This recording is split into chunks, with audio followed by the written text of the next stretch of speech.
If you do book a consultation with me only to ask what is your options, I recommend don't do it. The options for everybody are the same. It's not going to be any different. The only time things are different is when you're not able to figure out between a couple of different options. When you have multiple options, if you're lucky enough, and you're not able to see which one to strategize better for, then probably I can give you a bit of an insight and help you. So for people who are looking at options, first option, of course, is you max out your Express Entry scores. Bang, bang, bang. You max out your scores. If you have a CLB 8, get a CLB 9. Duh, why aren't you on it already? You will be surprised how many people are still not at CLB 9 or 10 and instead thinking, should I study French?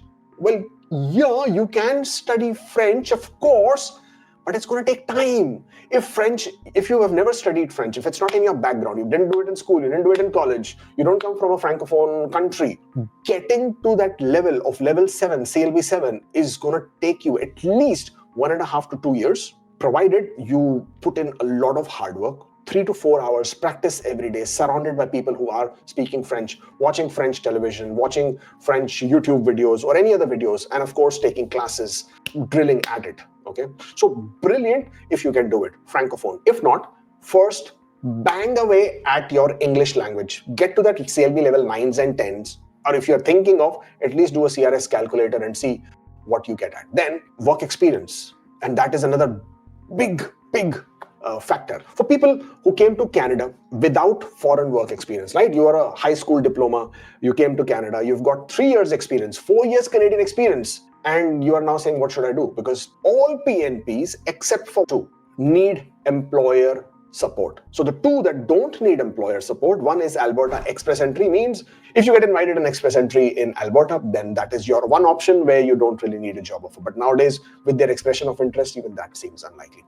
The second one, which you don't need a job offer for, is the Ontario's Express Entry linked streams. So first one is the human capital priorities, and the second one is the skilled worker in Ontario stream. So skilled worker in Ontario basically means you have at least 1 year of work experience in Ontario within the last 2 years in skilled occupation, and then you might get invited. And the other one is, which is largely very popular, is the human capital priority stream. And if you have the NOC code as your primary NOC code, in which you have at least 1 year of experience within the last 5 years, you have a bachelor's degree, inside Canada, outside Canada, doesn't matter, Canadian experience class, foreign work experience doesn't matter, for federal skilled worker also, all include, everybody, one big happy family, Ontario would conduct a draw. Those are the 2 streams where you can get job invitations in PNP. But all other PNPs, the RCIPs, the FCIPs, the AIPs, the PPPs, the IPPs, and all PPPs and PNPs, they all need employer support. If you don't have the employer support, the chances of you getting through are actually none. Therefore, people who also then ask, what if I change my province? Well, even if you change your province, what's going to happen?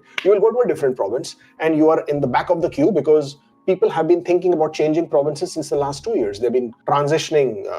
People from Ontario, baggage, family, and the truckloads, they all transferred to Atlantic provinces, because Atlantic provinces were doing a great job at that point of time, right? Giving out nominations, AIPs, yay, you also come, everybody come. And then suddenly, Atlantic provinces are completely clocked right here. No, not here. They're like drowning in that increase in people.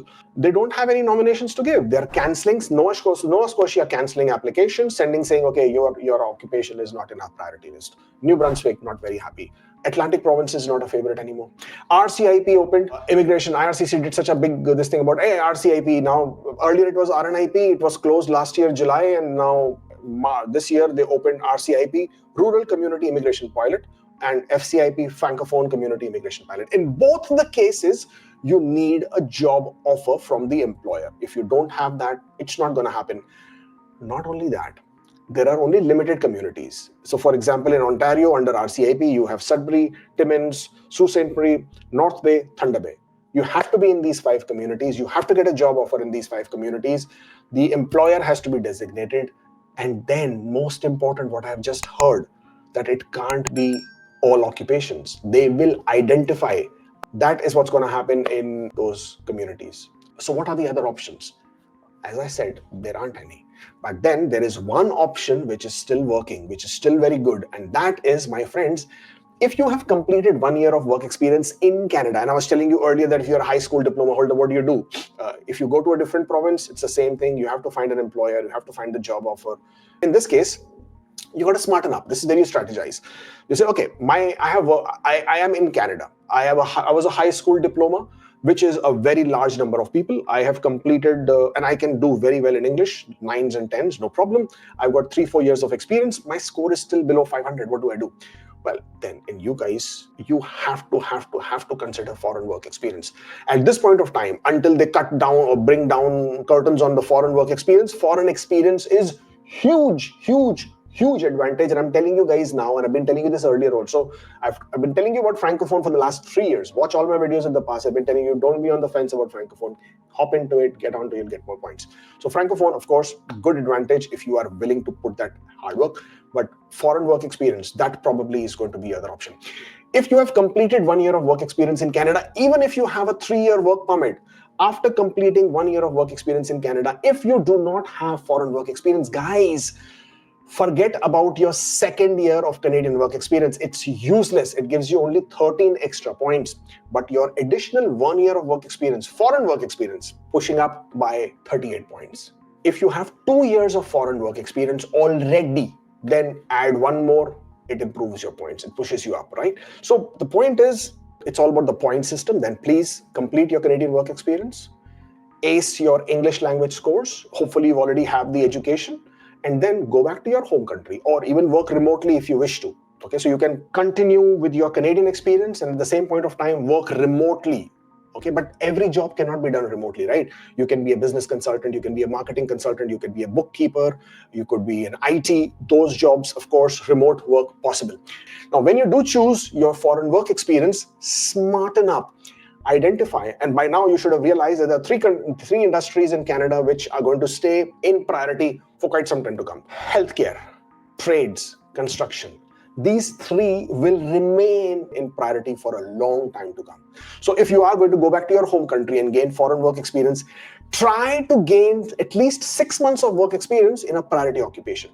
Gain your trainings, gain your short-term certifications, do the online digital courses, do the online virtual courses, have that back-end understanding of the job that you wish to do, gain 6 months of work experience, and gain another 6 months. So by the time you've completed 6 months, you're already eligible in the priority category draw. And if you gain another 6 months, then you could be eligible in Ontario, healthcare, or a tech draw if they conduct, or you could be eligible with additional points in Express Entry itself. Now with the job offer points gone, the scores are by and large going to come down, and therefore it can give you a big break with the draws and the scores. So that's my suggestion. This is what you can do with your scores. Thank you so much, everybody. Thank you for joining in. This was lovely doing this all over again. If you still have questions, I have been able to answer that for you. And if you want to discuss this one-on-one, please book an appointment, askkubeir.com/appointment. And if you wish to hire us as your immigration consultant, your authorized representative, support@askkubeir.com. That's our email address. Thank you so much for joining in. Forever Hopeful is back. And until next time, take care.